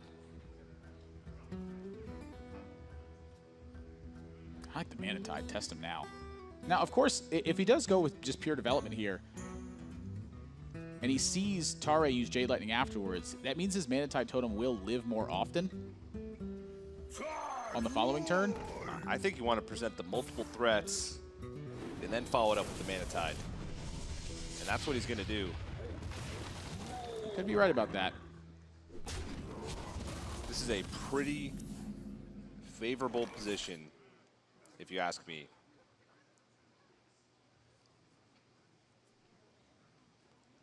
So Jade Lightning, Jade still 1-1. I mean, it's pretty early into the game. Of course it's a 1-1. He can clear it off, and then hope that next turn, Jade Claws to kill off the Tunnel Trog and Feral Spirits is going to let him fight back. Man, DocPwn's getting tired. He is. He's moving more now. His head is moving around. He's talking to himself a little bit, taking those deep breaths.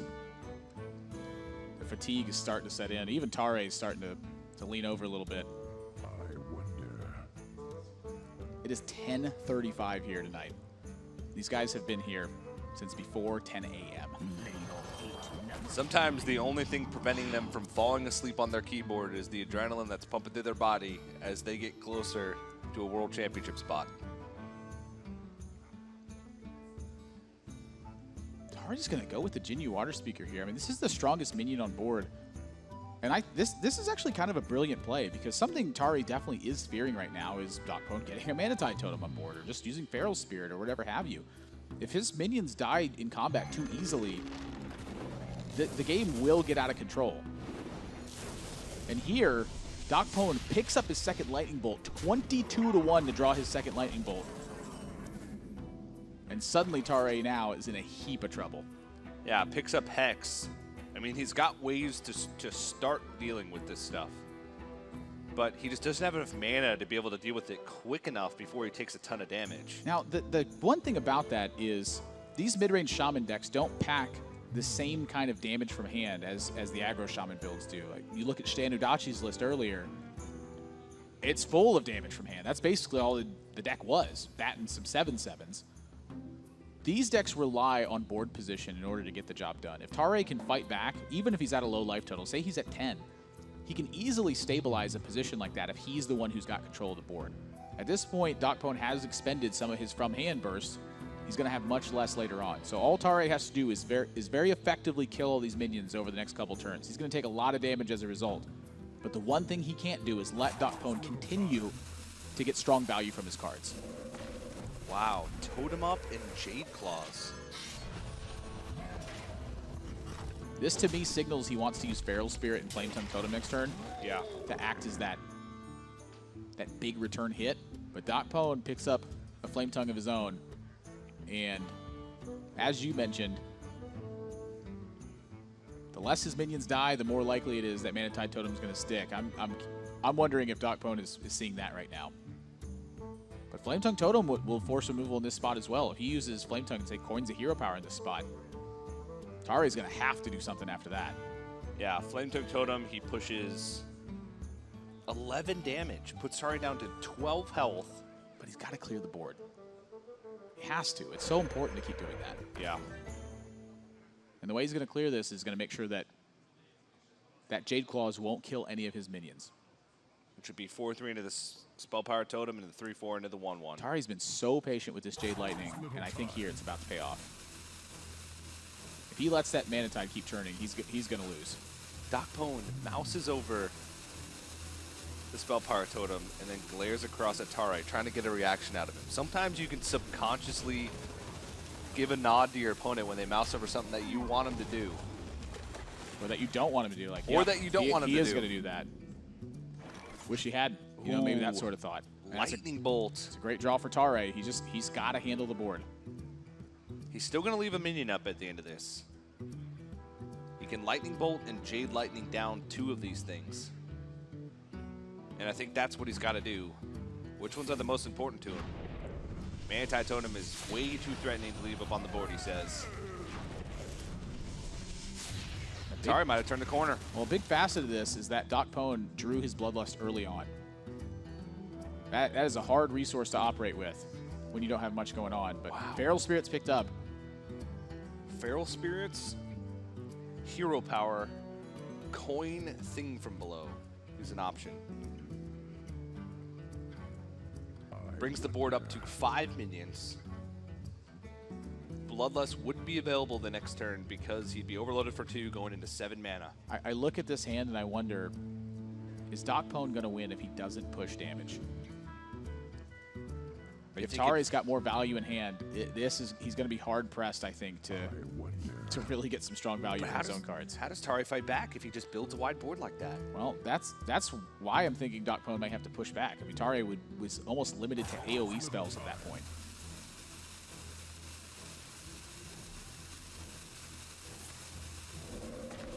Let's see if this is the play. Flame Dunk Totem.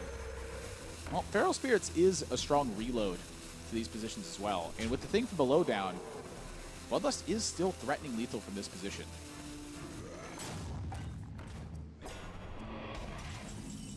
And even if it gets hexed, the Frog could still get angry. I am a little bit curious that the Hex, or that the thing from below didn't go next to the Flame Tongue Totem, where the Totem Golem is. He's thinking about Tarei defending himself with his own thing from below here and being able to use the Totem Golem to hit right over that. But in the event Hex comes down, he does miss a little bit of damage in that spot. So there is a sacrifice technically to be made either way you put it. He's more concerned with being able to effectively attack through thing from below than he is being able to get value from a hexed thing from below zone. There's a ton of options. But Hex is pretty much 100% slated. There's not too many other big minions in this deck that you need to kill. Little time. Mana Tide Totem. I don't think it's good enough. Yeah. With Feral Spirits, they sort of get traded over too, but they block damage. Atare's starting to get low. He's already used the Jinju Water Speaker. I think he's leaning towards that. Feral Spirits is going to be. This is an important draw here for DocPwn. Looks like a Maelstrom Portal. Well, now it's an important hero power from DocPwn. Now, the hero power is something that was going to be used anyway because that's the only way he can fill up his mana outside of Bloodlust. It's smart of DocPwn to not instantly hero power here as well. The faster he takes his turns with that hero power, the more likely it is that he gives information over to Tarei. That he's got situational cards in hand, that they can't fill up his mana curve, those sorts of things. So even though he knows he's doing that 100% this turn, he waits and takes his time to give as little information to Tarei as possible. That's one thing that he has not let the fatigue do to him, is affect the speed of his play. You start to play fast, all of a sudden you start to overlook things. And nothing's being overlooked here. Now, double Mana Tide Totem is pretty good, but it's a Flame Tongue on board. There's a Flame Tongue on board, and when you're staring down this many minions, you are afraid. If he puts his own Flame Tongue Totem down, he could run over this stuff. But then he's limited to just one other card, one other minion in the deck, and he still leaves 3 minions up. If he uses Flame Tongue and just kills the Feral Spirits here, that's 7 damage sitting on board right now. That's 9 more from Bloodlust. He is dead if he doesn't kill another minion or find a way to protect himself. He can't play Mana Tide Totem right now if Bloodlust is something he fears. Then that means he has to Totem up and Totem Golem if he thinks that Bloodlust is the possibility. One of the cards in DocPwn's hand is Coin. Tarei knows that. but that Bloodlust has been in hand the entire game. What card would DocPwn hold the entire game that he hasn't played yet? If he doesn't Hero Power and get either Stoneclaw Totem or Healing Stream Totem, he's dead. Oh. But now DocPwn can answer back sometime. Oh, he's overloaded. He can't answer back immediately, but that's an Azure Drake, and that's about to be lights out for Tarei. That is a huge draw for DocPwn right now. He can clear the entire board, sans Flametongue Totem, and deliver 5. And draw a card. I wonder. Azure Drake, Maelstrom Portal, 2 damage to the entire board. He throws the Healing Stream Totem into the Totem Golem, isolates the Flametongue Totem on board, brings Tarei down to 11 with Bloodlust in hand and a board full of big stuff. And Jade Lightning picked up. That's just more burn. I mean, Tarei needs... He's got to draw Lightning Storm here. Got to draw a Lightning Storm, and even then, he has to roll Spell Power Totem pretty much. There's little time.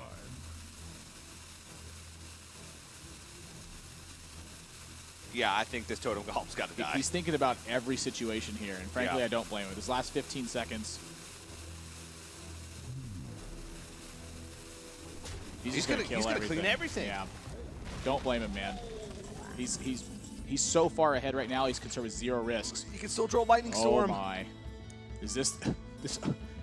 Why does the game always do it to us? Oh this my way? goodness! There's 2 Lightning Storms Tarei could draw.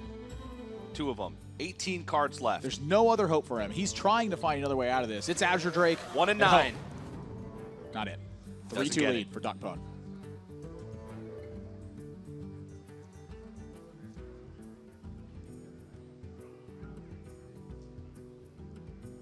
Tarei's thinking through every possible scenario, but he's staring down 12 damage. He knows that 4 is pretty easy to come by. I wonder. He's got to play Manatide Totem, hope he doesn't die, and hope that one of these next cards is Lightning Storm. Looks like it was a long way off. And Bloodlust is way overkill. DocPwn is 1 game away from a spot at the World Championship. A player that not many people had ever heard of before the America's Winter Playoffs just a month ago. A player who frankly didn't take himself that seriously when it came to playing Hearthstone competitively. Yeah. He just enjoyed it. When he started playing, he didn't even know tournaments were a thing. He's 32. He's got a full-time job. He's an adult.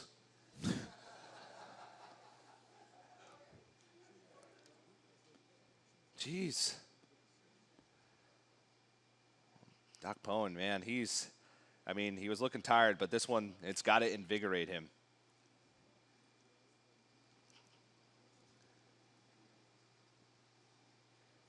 Is this going to be...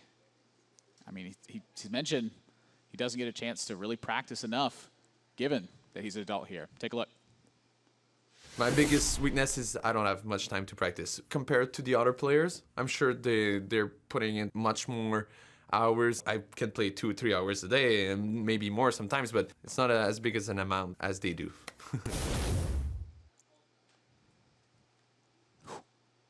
Well, he looks like he's practiced enough. Sort of goes to my point a little bit earlier on that, you know, this is probably some of the best practice he's going to get is playing over the past 2 days. I mean, this is his stage experience, effectively. This is all of it. Tarei's got a ton. Years. It goes back to 2014 in the Hammerstein Ballroom in New York City, where he played in the America's Championship, when Frodem called him Tarei. The evolution of the pronunciation of Tarei's name over the course of his career.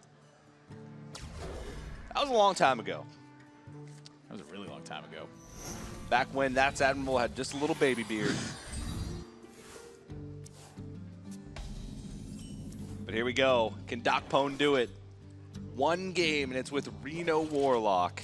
The deck that I said looked questionable in his winter playoff appearance, that he said he was unsatisfied with when we asked him about his play from America's playoffs.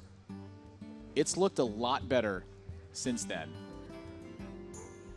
And he's got 2 chances to win versus Tarei, even if he's unfavored in both of those games. Say he's 40% to win each game. Still a favorite to take this match. And I like the way this version of the deck operates against Shaman. Draxus, not a card that can be used that often when you're playing against Shaman, and it's cut.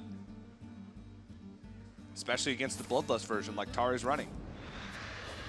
He's got the AoE, he's got the hard removal, he's got some of the early game that he needs. Vicious of Mixtures, Soulfire as well.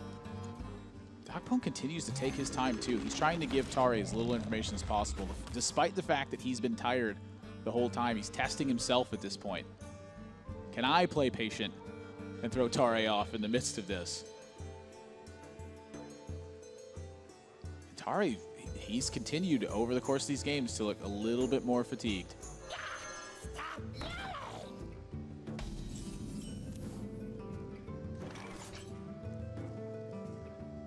These are some of the most important games that these guys will ever play, have ever played, in DocPwn's case. Man, Imking Boss is a tough one to deal with here. It's just kind of annoying to deal with. Yeah, that's maybe not tough, just annoying. just a giant nuisance, like me.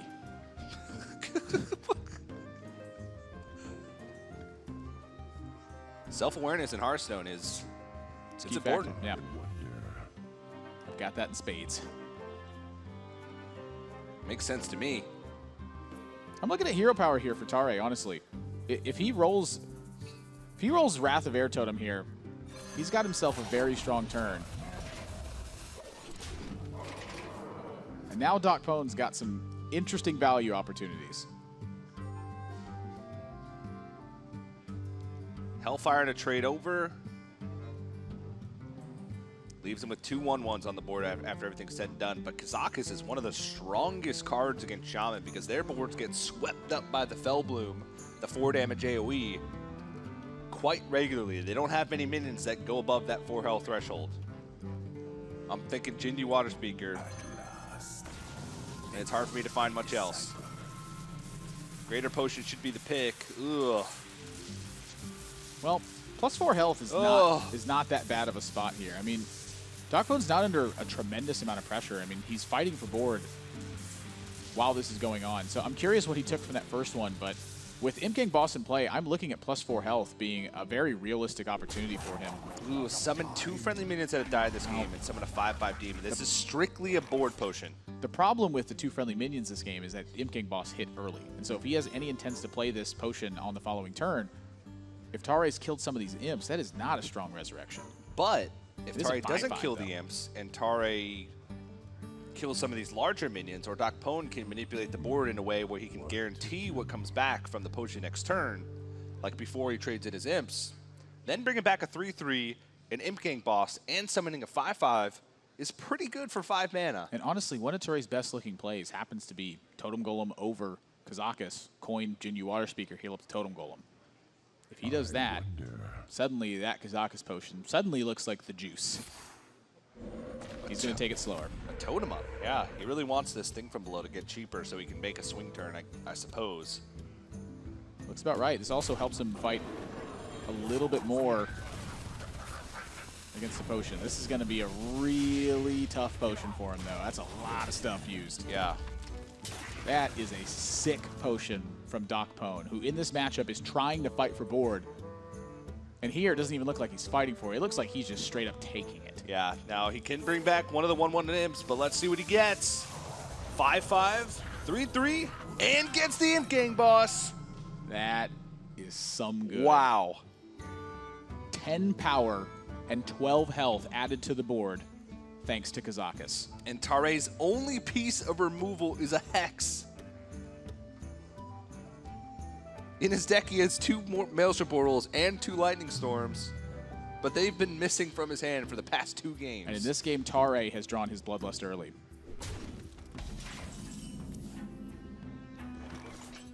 It took DocPwn until the very last turn of last game to find any way to use Bloodlust.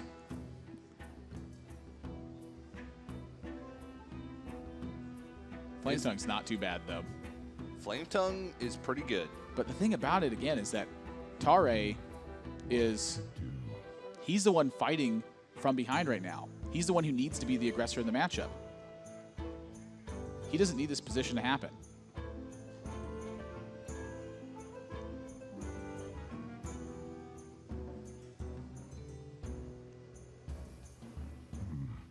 What to do? Tarei had called. So Tarei had called for an admin. Okay. So we've gotten word that Tarei's white noise is now gone. So we're going to get that fixed. The game is okay, but his white noise is gone. We're going to refrain from making any direct commentary involving the hands at the moment until the issue is fixed. Now, talk about some of the game plans of each of these decks. One of the things that Reno Warlock does very well is clear Shaman board states. There's a lot of strong cards that make that happen. And one of the things Shaman does well is swarm the board and then finish the game with Bloodlust, as the Warlock's going to life tap a lot to get down to that stage. Tarei does have a lot to fight back with.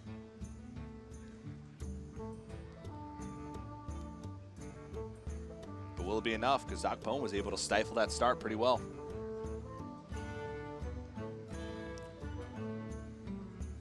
To me, I just think it's incredible that DocPwn has had to face off against just some incredibly strong competitors in this tournament. If you look at the past 3 opponents he's played, it's been Yolsik, LVGE, and Pavel. LVGE is thought to be one of the strongest players out of the Chinese region. They all looked up to him in some way or another.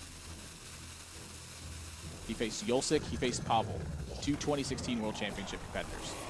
He's facing Tarei right now, a 2014 World Championship competitor. What is it about DocPwn that runs him into World Championship competitors I don't over know. and over again? I don't know. Is this the training grounds for him, TJ? I think it is. I think it is. DocPwn discards the Hellfire. Now, Hellfire's a pretty good card in this matchup. It could sweep up a lot of those board states. He's going to be pretty sad not to have it, but he does have some gas behind it with Hellfire and Shadowflame. The important thing, he's got the board. How does Tarei get the board back?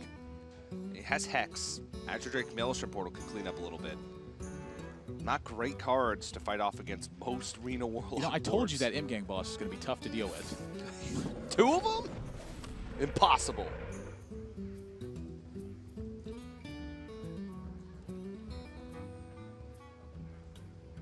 This feels like a Hex to me. I don't know. It feels like a Jinyu to me. If he heals back up that Flame Tongue Totem, that means it absorbs another attack. Is that what he's Does really overload worried him, about, though? It does overload him. Yeah. I don't know, man. This is tough. Yeah. I mean, you saw how awkward his turn was with 6 mana this turn.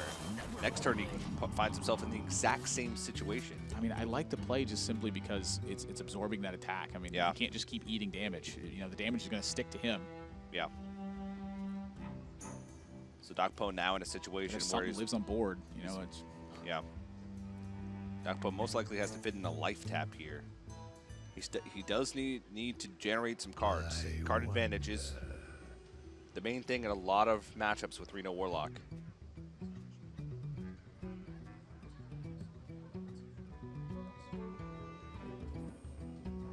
Face a Shambler also becomes an option here. Thinking from below, 5/5. We've talked about how tough that is to deal with. Maybe DocPwn has to read that there's no Hex. That's a definite possibility.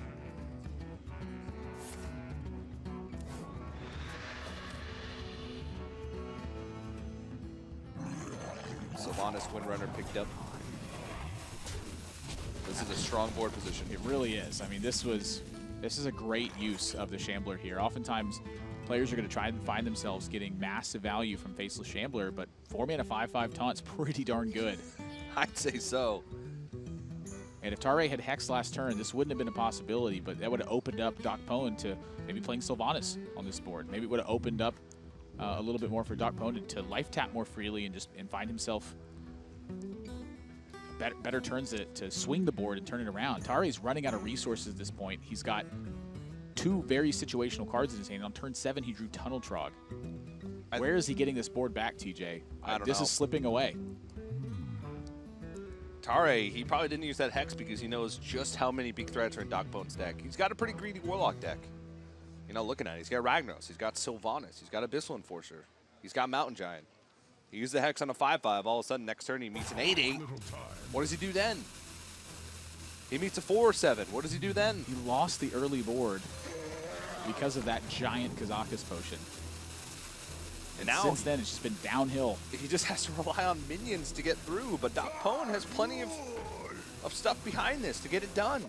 DocPwn is approaching a spot where lethal damage is imminent. 10, How much 15, is that? 19, 21. He's so close. And you saw DocPwn kind of sit up when he drew that Power Overwhelming. It's almost like it reminded him, like, hey, you got a lot of damage, man. Pay attention. And we've seen himself all series long trying to keep himself awake. Constant movement, fidgeting in his chair, rubbing his eyes. He drew that Power Overwhelming, and suddenly he looks a lot more attentive. But I tell you what, this looks like a Ragnaros turn to me. Any of these targets it hits is pretty darn good. So many Connects for 12 in the midst of it. You can't get ahead of yourself, though. You see the finish line. If you're DocPwn, one game away from a World Championship appearance. He's going to Shadow Flame this. He wants to preserve this board. He's seen in the past 2 turns that Tarei has not dealt with these 5/5s. So why not keep them alive? There's no way that Tarei is going to deal with them right now. I mean, he's got lethal next turn. He's got 12 damage on board, plenty of damage with Felfire Potion. There's no comeback here.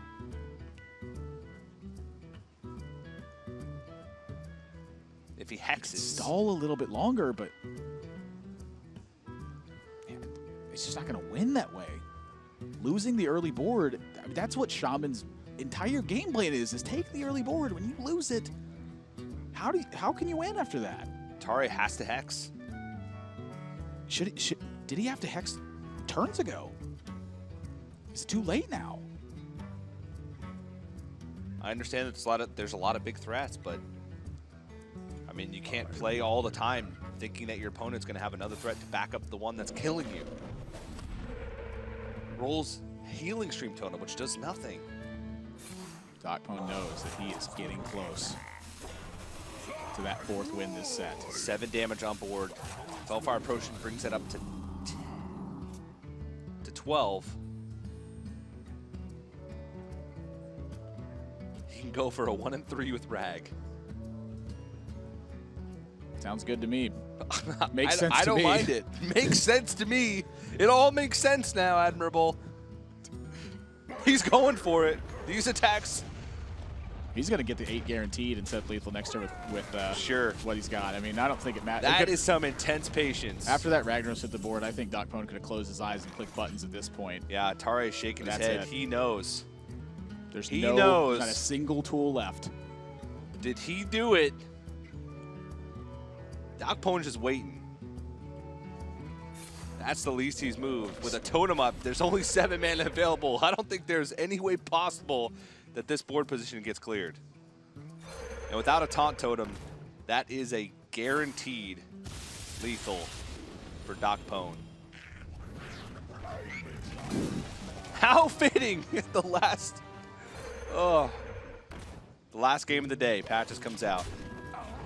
DocPwn just looks up, breathes a sigh of relief, because he knows that means he's going to the World Championships.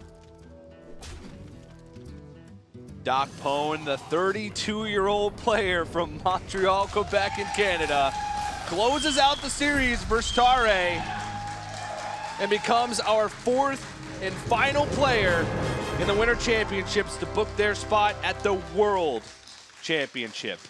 His battle's not quite over yet, though. He's ensured himself that World Championship spot. He's now in the top 4. He's got 2 more matches to go if he wants to become the Winter Champion. This has been one of my favorite stories, was DocPwn's coming in. He's just a cool guy, normal guy, playing some Hearthstone. Love it.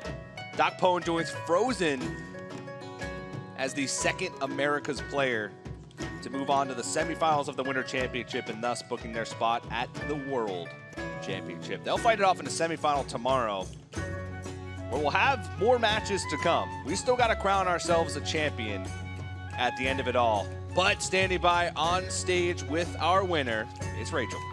Thanks so much, guys. DocPwn, you are our last match of the day. You are our last qualifying player going on to the Hearthstone World Championship. And it looks like all that time was wearing on you. From the very first match, you were rubbing your eyes. You looked tired. How did you stay awake through all this? I am tired, that's for sure. At some point, I almost missed Lethal because it's simple Lethal. I almost missed it because I was so tired. I was like, okay, I need to slap my face or something because I need to wake up there. Well, I noticed you still stayed consistent to your idea that you wanted to take your time on every turn. Now, we knew Tarei was going to wait for the rope every turn, but you also had that discipline. How did you maintain that?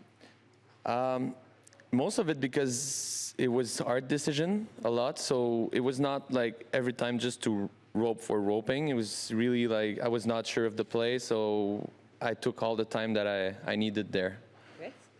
Well, this is your match that qualifies you for the Hearthstone World Championship. Are you excited? How do you feel right now? I'm pretty happy. I mean, maybe I'm not. I'm gonna. I can't really now. It's like too soon for me to recognize it. Maybe, but maybe tomorrow or later tonight I'll be more happy. It's just now. It just happened, so I'm kind of still shocked by it. Well, coming into it, you knew you were going up against a bunch of heavy hitters. You took out Tarei, who I interviewed at the very first qualifier for the first Hearthstone World Championship. So was that intimidating at all? And do you have any thoughts about how you feel now overcoming all that? Yeah, Tarei's a great player. He's a great guy. We hang down together for the last week, and I played him also in the prelims, and he's a tremendous player. He's been in so much Hearthstone competition. I'm sure he'll be back. Well, thank you so much for the show tonight. Congratulations once again. And everybody make sure you tune in tomorrow to see if DocPwn's Cinderella story continues. But until then, I'm going to give you back to the desk. Impressive stuff, man. Well-deserved from DocPwn as he's moving on. It's tough to play the last match of the day when you're tired. I mean, he said it himself. And I'd have to agree with him. I think that this is not the last we've seen of Tarei. That guy has been consistent throughout his career. But DocPwn, the man of the hour, now joining our World Championship alongside Stanudachi, Samuel Sao, and Frozen. Yeah, pretty good semifinalist there. You know, a lot of pro players had done deck predictions and predicted quite a few of these guys to actually make it through their groups and make it move on. And Stan, the only player who won his group, making it through to the semifinal. So, of course, the only undefeated player left in the tournament. Stanudachi, of course, probably the player to beat at this point because he has been incredible. A 12-3 game record, a 3-0 match record. And that's when it'll all take place. Tomorrow, the semifinals and the championship match will happen at 9 a.m. Pacific and 6 p.m. Central European Standard Time. Everybody, highlights for the day as we get ready to close things out. Yeah, it's been a fantastic week. I just loved what we've seen. There's no longer a regional champion competing for the title here. It's going to be someone else who made it through. Well, the Winter Championships are starting to come to an end. We have our World Championship participants, as you can see some of them on your screen there. I look forward to seeing how they're going to be able to do in some more international competition. But we still got some work left to do, Admirable. Tomorrow, we're going to go with the semifinals and the championship, where we will finally crown the first global Winter Champion. So join us tomorrow, where we'll have plenty more Hearthstone